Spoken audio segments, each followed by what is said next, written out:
Show. Way the future. Oh, it looks good on you, though. Dan Benjamin. That's your name, dude. And a good day to you, sir.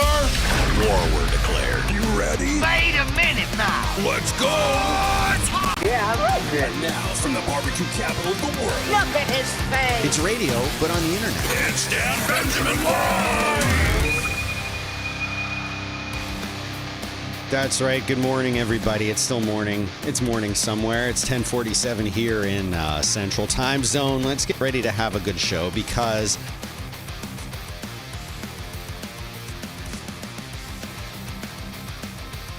and find out what they are and talk to you all about them today. You know, I tweeted last night. What is that? There's gunk and grime all over this thing here. Who comes in and does this? Who does this? What is that? I don't know. Anyway, you don't care. I'm Dan Benjamin, and today is Wednesday, January 13th, 2021. It's true. It's true.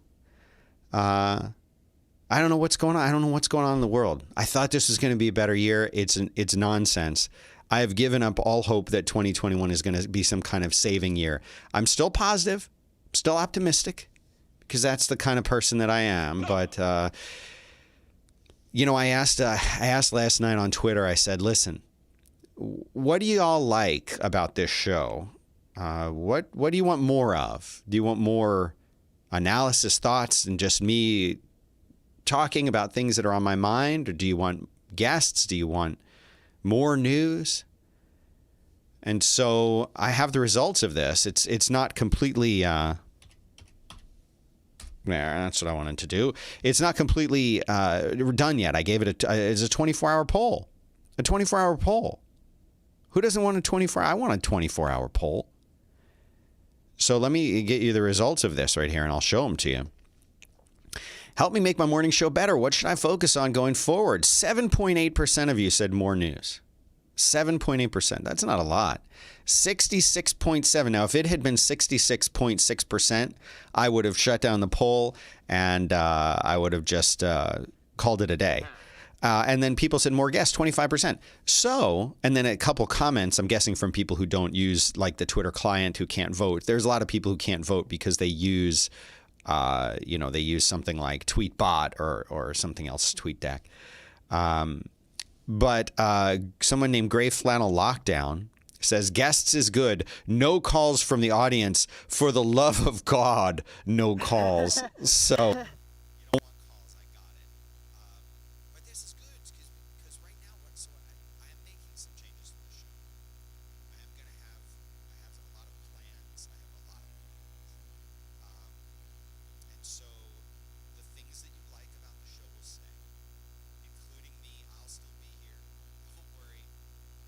Yes.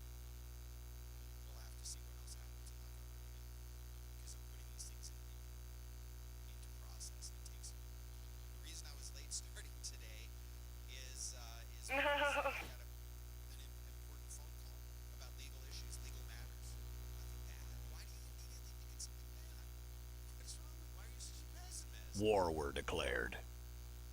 There's no audio. Don't you love that? Don't you love that? No audio. What about this? You got audio here? It's very low. Of course it's very low. I love this. This is great. So what can we do to try and mess with it? All right, let's see. We need that mouse. What about this?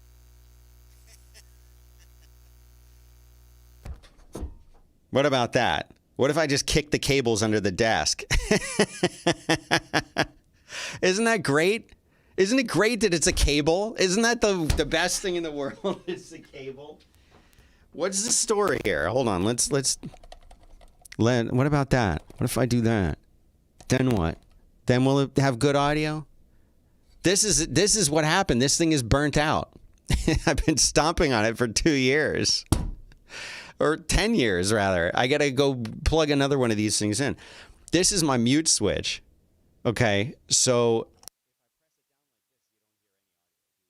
And then when I lift it, you hear the audio.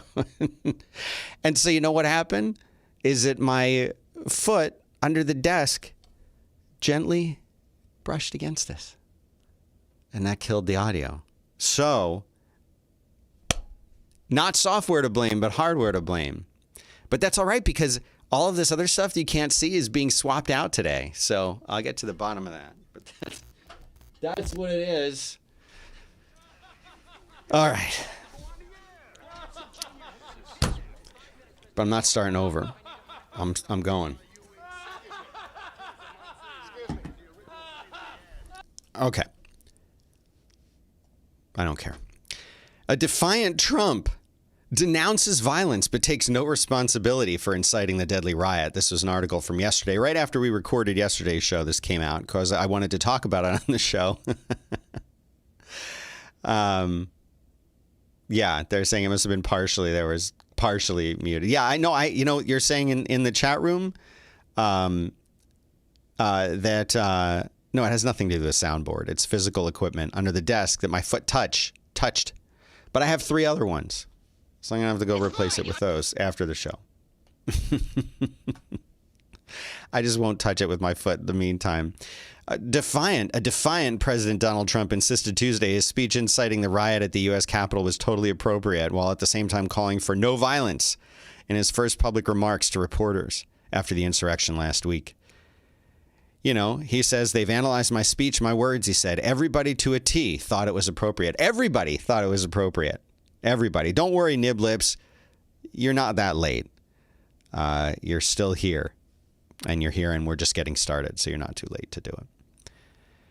Okay, a lot of people have been sending me this link again because it keeps coming out that we're supposed to get information about UFOs. Okay, so here is a link. This one is in the New York Post, but I have some more follow-up links about it because, the New York Post, right up there. I don't know what is happening today. The CIA has released their Black Vault documents early. Remember when I said that we're going to get nothing? Where's my you'll get nothing and like it? Where is that? It's not here. Well, imagine that I've played that. Everything is okay. Hold on. Segue. Break in the show for a second. I really don't like this using the soundboard setup the way that I have it. The software is amazing. It's called Farrago, and it's by Rogue Amoeba, and I love Rogue Amoeba, and I love Farrago, and I love Farrago. I've heard someone else called it Farrago yesterday. I'm like, it sounds like you're saying Froggo, but Farrago. It's soundboard software, and you put all your sounds in it, and then I have that connected up to the system, and you can hear the sounds. It's great. But I don't like it because when you see me turn my head this way, it means I'm looking at the soundboard, right? And I've got to look over there like this and try and see it out of the corner of my eye so that I can hit something like this. That's our concern, dude. Right?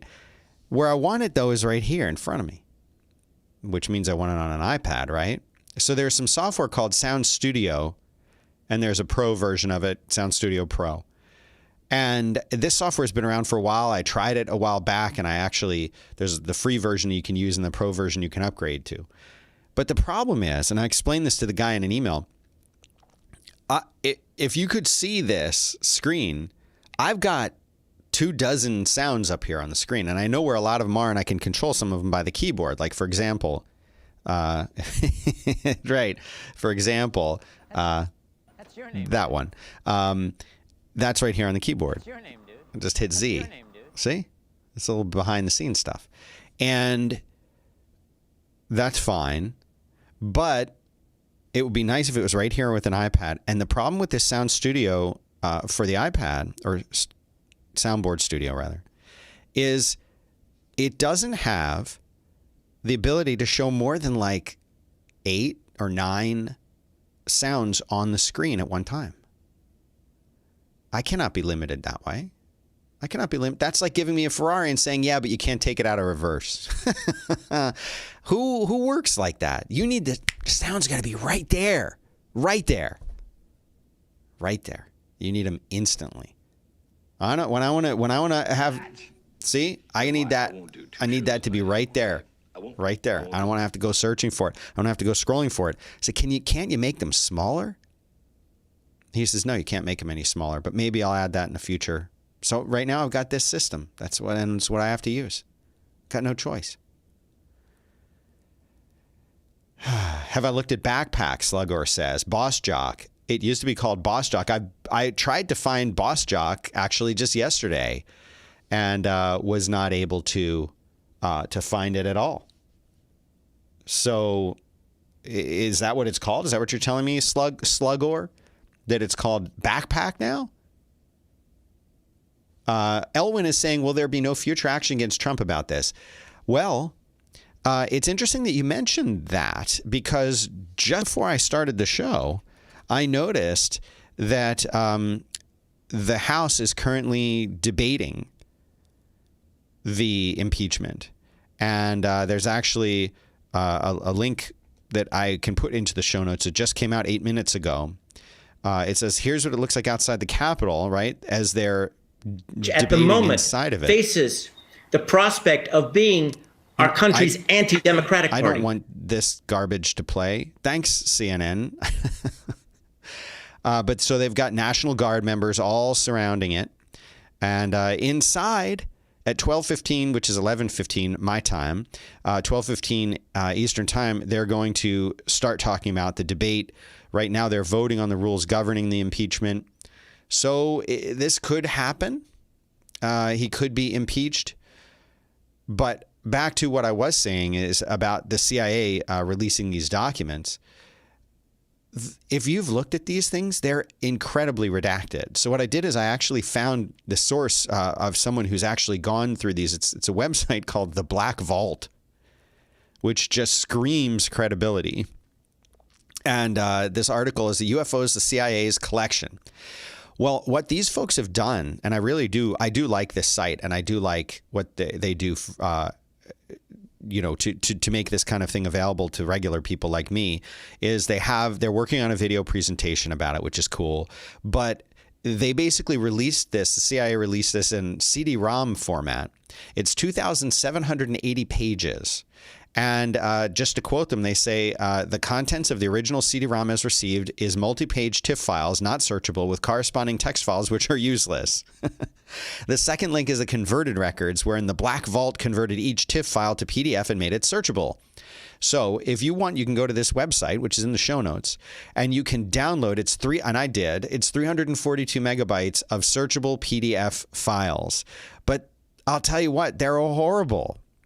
They also make these available as individual files, and I'll see if I can't show you what one of them looks like. Here you go. This is so useful. Look at this. Isn't this great? This is just one document. Per the request in reference B, we attempted to attain analytical guidance on the UFO redacted subject. We contacted the Dr. Redacted to see if he knew of any official UFO program, and also to attempt to answer some of the questions posed by Redacted. Dr. Redacted exhibited interest in Redacted, which is hand-carried to his office. I mean, you're not going to get anything out of this. This is about what we expected, right? No one's surprised about this. This is just, and what they do is they put tons and tons of documents in here, like this one, that has no real information. It doesn't show you anything about anybody. Everything that's interesting is completely obscured. And we're not going to get any information out of this. This is what I told you before. They're going to release it, but they're going to say, oh, no, we can't actually give you. Yeah, they're saying in the chat room that it looks like a Mad Libs card. Yeah, I will admit to you, I have not sat down and gone through these. It's, not the lightest reading in the world. But listen to some of this. Here is another article where everything is redacted on it. And it says, listen to this stuff that they've put in here. Reference last sent of your TWX. We do not want any business with Davidson. If he wishes to contact the agency, he already knows enough names. We do not see that any purpose will be served by giving him any more names or addresses. This is just some memo. And there's hundreds of these memos that mean absolutely nothing. We're not going to get any good information out of this. But it's going to take places like the Black Vault to spend all of their time trying to search through and gather information about this before we even know how worthless it is. But it's going to be completely worthless. And Jared in the chat says, welcome to the bureaucratic nightmare. Yep. Andy says, I'm surprised they didn't release it on 4,000 3.5 floppies. Yeah, that's about right. As predicted yesterday by me and probably everybody else, Pence rejected the call to invoke the 25th Amendment to remove Trump. Why would he do that? Why would he do that? He wrote a letter to Pelosi that was released last night where he said, quote, I do not believe such a course of action is in the best interest of our nation or consistent with the Constitution. Last week, I did not yield to pressure to exert beyond my constitutional authority to determine the outcome of the election. He's referring to the electoral votes and his certification of those. And I will not now yield to efforts in the House of Representatives to play political games at a time so serious in the life of our nation. He said that using the 25th Amendment to remove Trump would set a terrible precedent. Instead, he argued that it should only be used in instances where the president is incapacitated or has a disability that prevents him from carrying out the duties of office. My understanding, which is limited, about the 25th Amendment is that that is what it was intended to be for.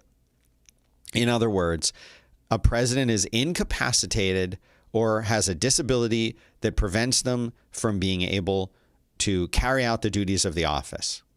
And that for whatever reason, maybe the president doesn't realize or know this, but it's basically obvious that the president cannot act. Not could do things we don't like. That's different. If the president seems to be doing things that we don't like, can they use the 25th Amendment? In Pence's opinion, no. The answer is no, according to him. So, no. There. See how nice an iPad? Okay, so I'm going to look up. You said this thing is called BossJock, or used to be called BossJock. They went on to redevelop BossJock under a new name, now called Backpack Studio. Well, let's look that up.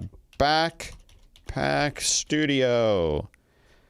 Backpack Studio, formerly BossJock. Look at that. Create professional-sounding podcasts and radio from anywhere. Leave your equipment at home. Backpack Studio records, mixes, and masters your podcast or radio show in real time, entirely from your iPhone or iPad. I'll have to check it out. I got to say, I don't like the look of this. If that's what it looks like. And it looks like circles and... All right, I'll try it. Guys, I'll try it. Okay? I'll try it. I'll try it for you. So we'll see. Okay. Oh, another thing. I do. I've told you guys about this. I do voice work. I do like announcements and narrations and intros and video narrations and commercials and things like that. And I actually put it up on Fiverr, and I've been getting a lot of work from Fiverr. It's very, very low paying work, but I did it because I wanted to test it, and I wanted to see if I just put it out there, like, it's sort of my Bachman books, like, would people come and do it? And every day I get a new project every day. And it basically is paying for my lunch now. But I'm working on a website. Actually, I've built the website for this work. I just don't know a good domain name for it. So if in the chat room, the first person to come up with a good name for it, I will send you one of these amazing stickers, because I don't have any mugs yet. Maybe I'll send you a mug, but I haven't had them made yet. I want to make these mugs with my little face on them because I think they would be hilarious as almost like gag gifts to give out. But then somebody said that they would pay for them. Somebody said they would buy a mug with my little avatar on it. But I have to buy like 100 of them. And they're not cheap. That'd be like a $500 investment or more. I don't know. It's probably more than that. All right. This is interesting. I saw this. Google is pausing all political ads following the Capitol siege. It says Google informed its advertising partners Wednesday that beginning January 14th, its platforms will block all political ads as well as any related to the Capitol insurrection. Now, technically, was that an insurrection? we'll talk about that another time. Following the unprecedented events of the past week and ahead of upcoming presidential inauguration, according to email obtained by Axios. Why it matters. This is Axios' little summary section. Political ad bans are designed to curb confusion and misinformation surrounding highly sensitive events. Google says a limited version of its sensitive event policies went into effect after the violent events of the Capitol on January 6. So, shots fired. Advertisers will not be able to run any political ad or ads referencing candidates, the election, its outcome, the upcoming presidential inauguration, the ongoing presidential impeachment process, violence at the U.S. Capitol, or future planned protests on these topics, according to the email. Is this censorship? Should they be able to run these things? I say no. People forget that they can pick and choose who gets to advertise on their service. It shouldn't just be an open thing. Anyone can do anything. But I also wonder, how does this affect, again, I talk about freedom of speech and censorship. Should I be allowed to say something that is not true as if it were true? Remember my thing yesterday. I'm enjoying this nice, tasty beverage. It's Pepsi. It tastes really good. Pepsi. But it's not. Now, I've said something that wasn't true. But what if I said that this 365 lime sparkling water tastes exactly like Pepsi? No, it doesn't. But what if I said that to you? It's a little thought experiment. Bear with me. And I said, all y'all should go out and buy this because it tastes just like Pepsi. And you guys go out and you buy it and you drink it and you say, this tastes nothing like Pepsi. What's wrong with you? Did I make you go out and spend that money? Did I make you do that? Well, in a way you could say that I did because you listened to me, you believed me. I'm influential, at least over what beverage you purchased. So there was some kind of influence there. So if I said something that wasn't true, should the places that host this video or podcast be obligated to tell you? Well, it might not be true. You should actually click here and read the real story. I don't know. What is the role? It's just something for you to think about because I don't have the answer to this. I don't know. Should it be the responsibility of the company hosting this video to tell you that what I just said about 365 Lime is not true? Is it their responsibility or is it your responsibility to research it, to look into it, to ask, to go to another source? And that's the question. I don't know. My personal feeling is I don't feel like I need to be protected from potential falsehoods out there. I believe that I can find out things for myself. I might look up reviews of this before I go and buy it and say, oh, no one else is saying it tastes like Pepsi. Maybe that Dan guy is crazy. Well, what about if you come to me as a trusted source of your news? And now I'm saying something that's not true. You trust me. I'm a source of news to you. And you've come to me expecting the truth. And I say something mixed in with other things that are true, like this article about Google. And then I say something maybe that's not true or that might not be true. Now, how are you supposed to tell? How are you supposed to know that? The answer is that there isn't an easy way. But is it the responsibility of YouTube or Periscope or Fireside to police that and to try and tell you that it is correct when it isn't, or vice versa? I don't know. Now, Bill is saying that my 365 Lime example is an opinion. And Dominic is saying the legal loophole tends to be in my opinion. But if I'm reporting it as fact and not opinion, and I agree that this was a poor example, but if I'm reporting it as a fact and not an opinion, like, for example, if I were to tell you, I'll pick one of my favorites, UFOs are real. UFOs are real. If I say that, now, just because I've said that, this video might get flagged, but I'm using that as an example. But if I say that, you might find on YouTube underneath this video now, a little Wikipedia entry shows up that says, find out the truth about UFOs, etc. But if I were to tell you, for example, if I were to tell you that I believe UFOs are real and I said they're real, there will probably be a little link under there with a Wikipedia article saying UFOs aren't real. Is that right? I'm not saying that it's right or wrong. I'm saying just think about it, okay? Peanut butter. All right. Let's and I'm supposed to tell you, if you go to meh.com/Dan,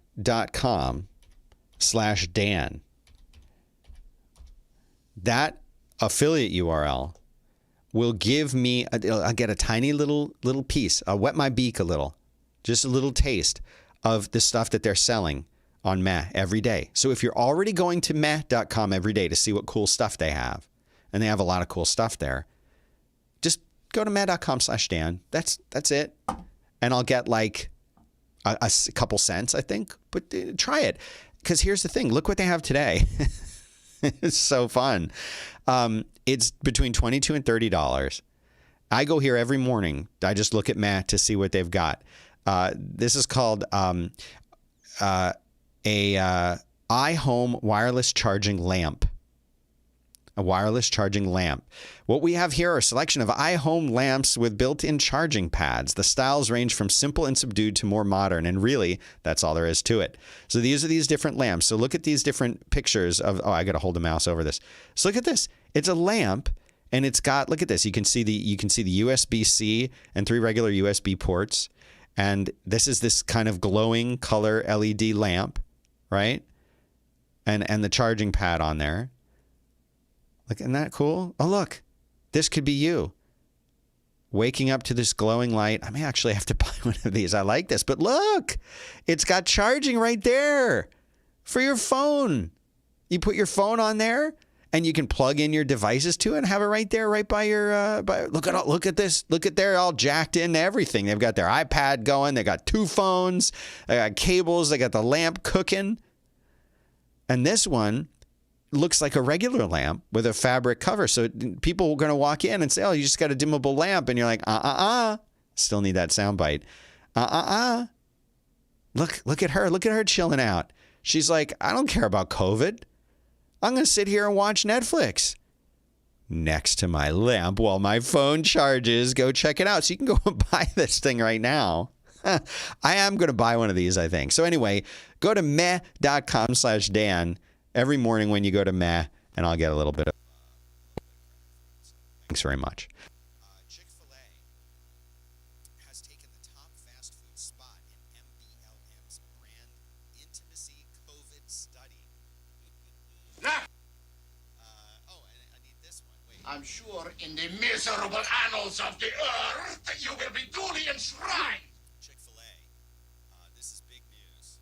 So it says since the start of COVID-19, daily fast food consumption has increased by 37%. Isn't that horrible? Did you know that? 37% increase. 37% increase. Okay. Oh man. It'll get fixed after the show, I promise. But so what happens is this. I adjust myself in this I adjust the seat and my foot touches the freaking cable. Cables go bad. They go bad.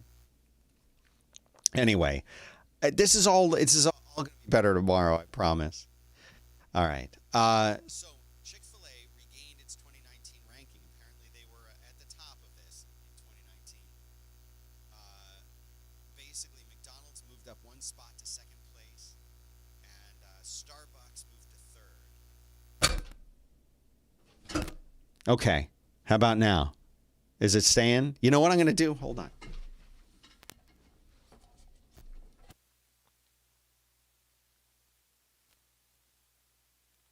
It's like that scene in at the end of Back to the Future where he's, trying to connect the 2 wires right before the lightning strikes, just in the nick of time. So, bye-bye.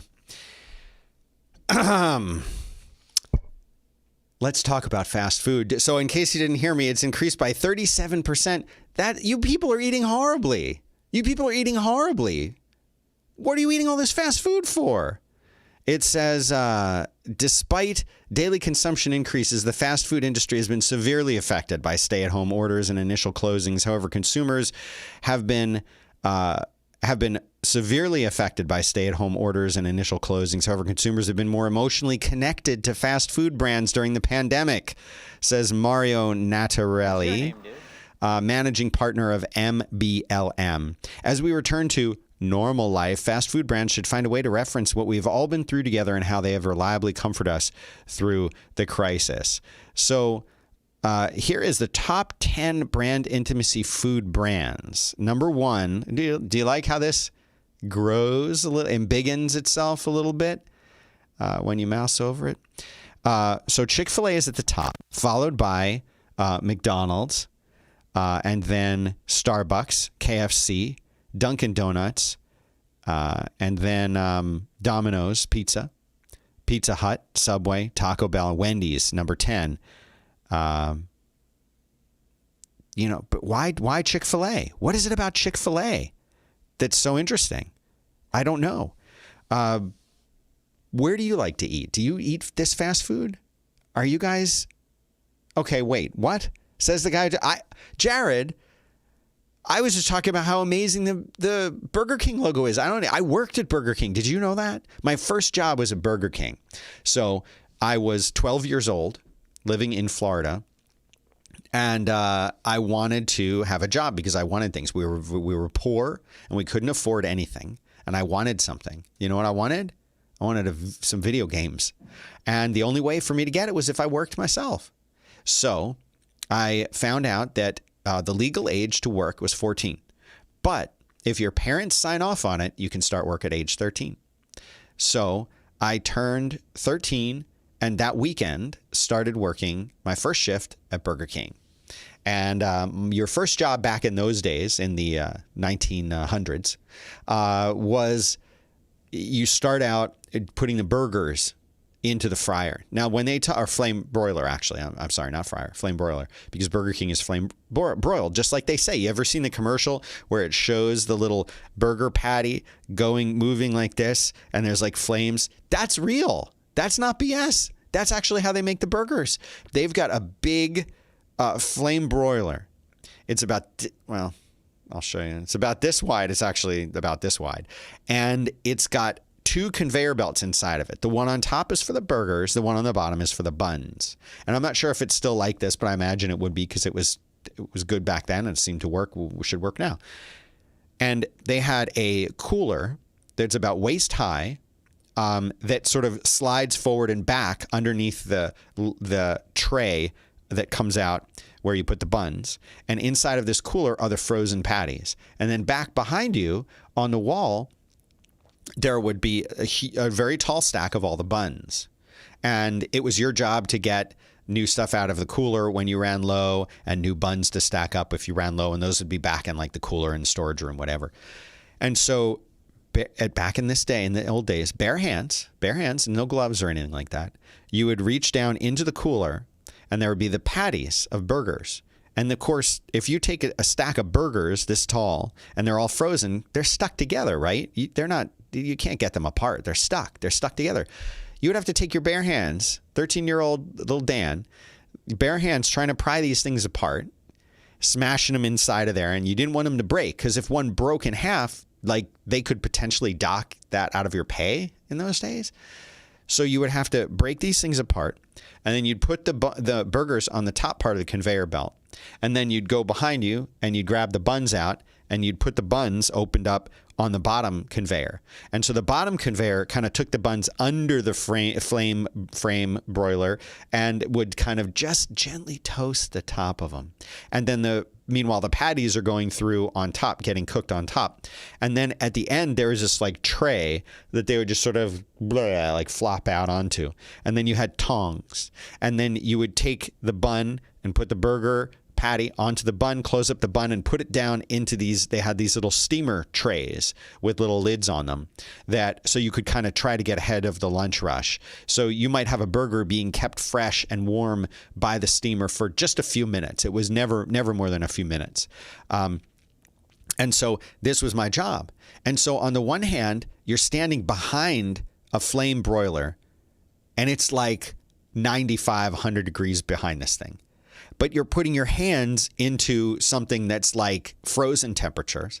And then you're running around to the other side, kind of getting a little bit burned as you use the tongs to pull the patties out and put them onto the, and make the sandwiches for them. And then the next guy would be the one who was actually preparing the burgers, because this was the big selling point of Burger King, was that you could get the burger the way you wanted it. You could say, oh, I want this on it, but none of this, no onions, but extra lettuce and more ketchup and no mayo. And so then the person standing at the next station would grab the burger out of the steamer and dress it the way you wanted it, wrap it up and put it in a little thing, and it would take it down, and then the person would grab it and you'd be on your way.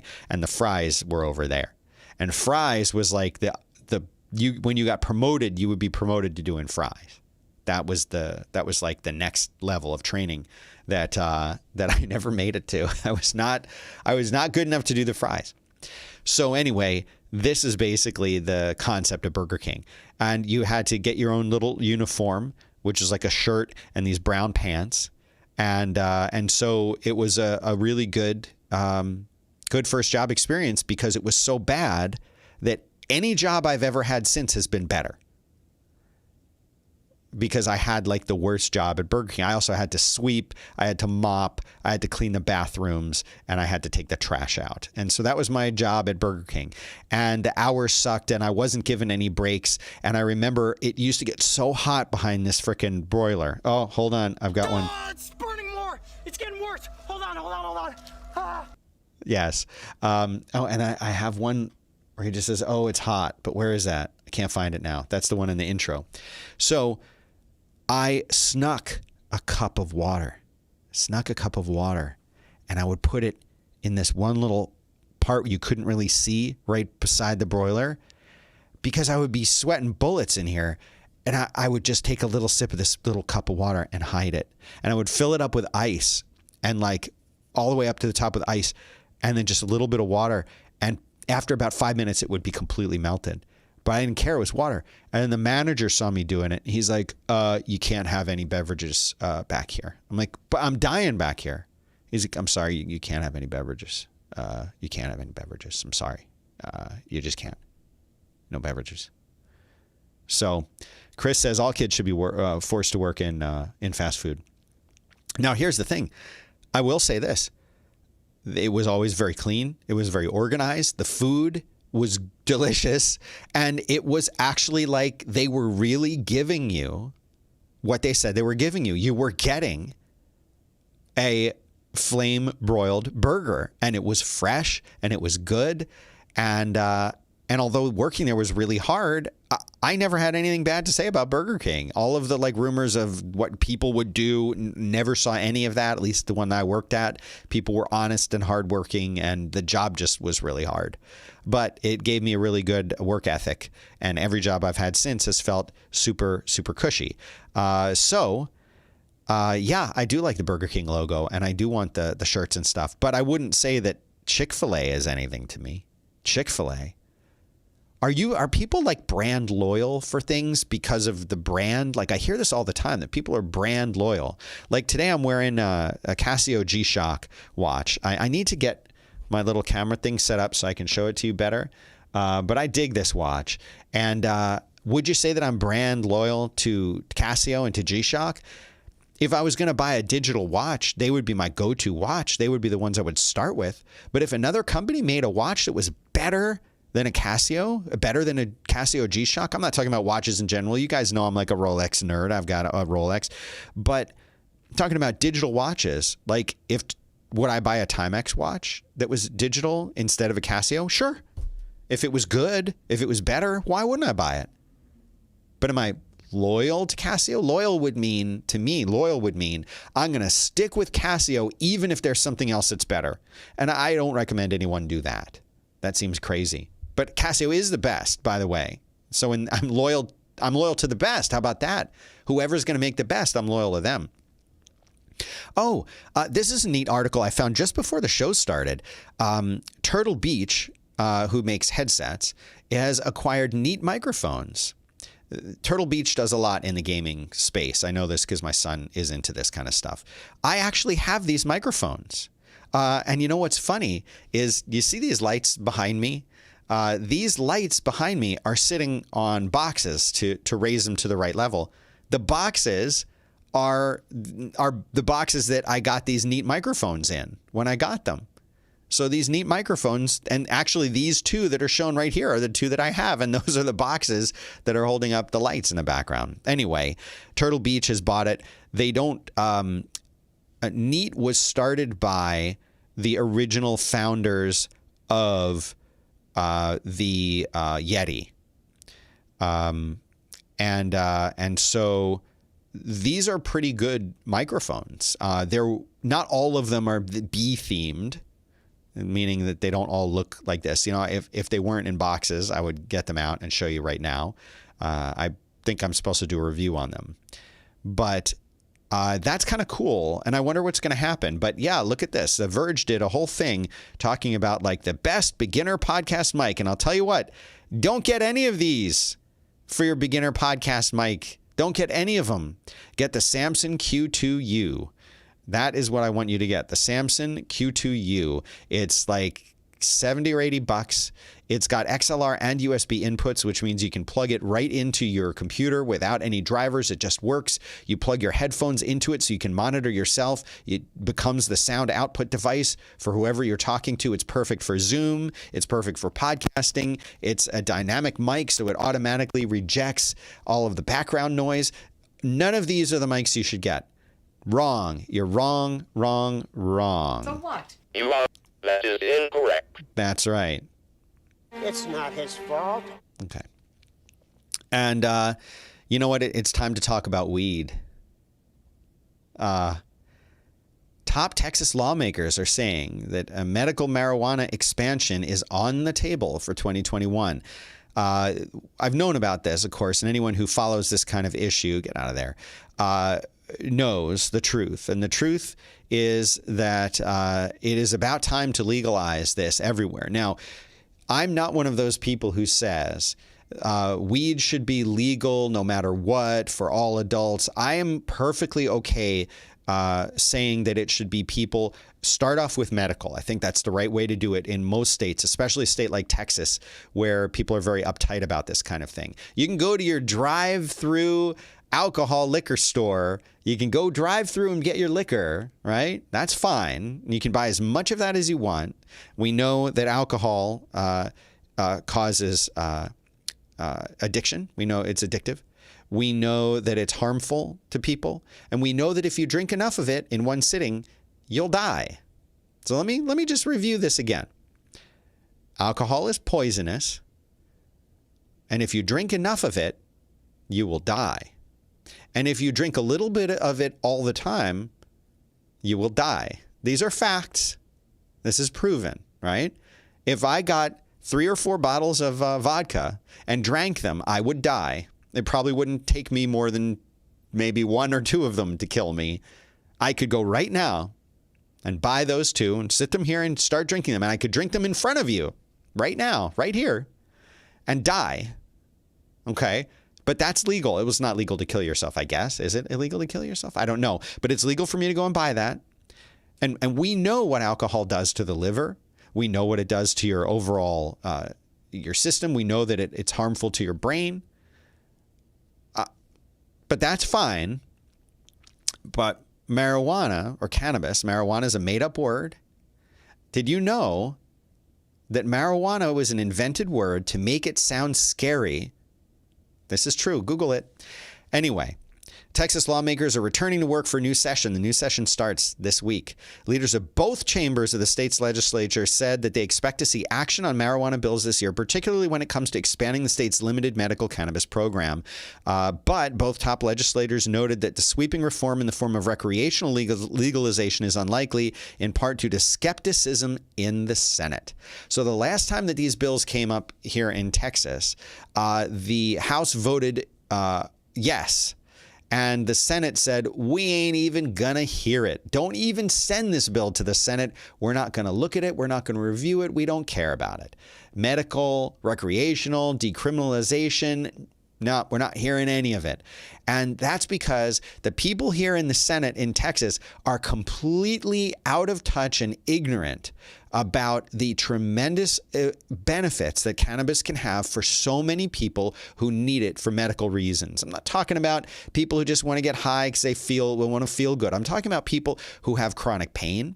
There is so much proof and evidence that cannabis positively helps people get off of so many very addictive painkillers. It helps them wean themselves off of this with very few to no side effects, with no addiction. I mean, it is so beneficial just for that. It's beneficial for people who have depression and anxiety, PTSD, epilepsy. There are so many benefits. They're just starting to find out all of these benefits as it's legal in more places, and more places can start doing studies about it. It is amazing the benefits that this stupid plant that you could grow in a pot or in your backyard could help you with. I don't care about the legalization for recreation. There are so many benefits from this medically. It's absolutely idiotic that it is. Now, you want to talk? I am all for full legalization. I will say that because I believe that people should have the right to do the things that they want to do in the privacy of their own home if it is not harmful to other people. Okay, but here's another quote. Last section, we had several bills that dealt with marijuana, whether it's decriminalization of small amounts, full-out legalization of marijuana, or marijuana for health-related issues, said House Speaker Dade Phelan. That's your name, dude. I think the House will look at those again and review those again, and some will get traction, some will not. Phelan, who was officially elected to the top House office on Tuesday, and Lieutenant Governor Dan Patrick, who presides over the state Senate, he's the one that shut it down last time, both gave wide-ranging interviews to KTRK-TV about the agenda for the legislature, which convenes in Texas only once every 2 years. Asked if far-reaching marijuana legislation has a shot at passing his chamber in 2021, Patrick replied simply that it didn't last time, referring to his efforts to kill cannabis bills in the past. Now, he did signal that he's open to some medical-related changes. We need to get this guy out of there. There are people who would benefit so much from medical cannabis legislation being passed. This guy is such a jerk about it, I have to say. He is being obtuse about it. And it's based on his feelings and his opinions, not scientific fact, not data, not patient testimony. It's his opinion and his feeling. It's just an opinion. Same way that I think this tastes exactly like root beer. It tastes just like root beer. It's my opinion. I'm wrong. And he's wrong. What's going on in this chat? Oh, look at this. We got some people who have some opinions here. Yes, Chris says suicide gets the death penalty. David says they're too old. They are too old. Slugor says, where does the fear come from in the U.S.? What drives it? You know, there is a documentary on this. I forgot the name of it, but I'll look it up for you, that explains the history of how it came about. And it's a racist thing. Current marijuana being illegal is racist. There is only one way to look at this. It's racist. Google it. It is racist. And it's also racist policymaking here because most of the people who get arrested for marijuana possession and things like that are people of color.